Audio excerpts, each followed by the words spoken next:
ভাই রাসূল আকরাম সাল্লাল্লাহু আলাইহি সাল্লাম সালাম ফেরানোর পর ইস্তেগফার করতেন, আস্তাগফিরুল্লাহ আস্তাগফিরুল্লাহ আস্তাগফিরুল্লাহ। বিভিন্ন হাদিসে আসছে তিনি দোয়া করতেন, জিকির করতেন, আল্লাহুম্মা আনতাস সালাম ওয়া মিনকাস সালাম তাবারাকতা ইয়া যাল জালালি ওয়াল ইকরাম। বুখারীর এক হাদিস দ্বারা বোঝা যায়, যথাসময় আব্দুল্লাহ ইবনে আব্বাস রাদিয়াল্লাহু আনহু বর্ণনা করেছেন যে নবীজি সাল্লাল্লাহু আলাইহি ওয়াসাল্লাম নামাজ শেষ হতে বুঝতাম তাকবীর দ্বারা, আল্লাহু আকবার দ্বারা।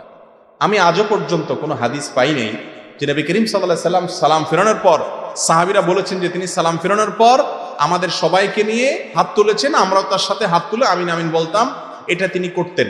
কানান নবী সাল্লাল্লাহু আলাইহি সাল্লাম ইয়াফআল কাযা।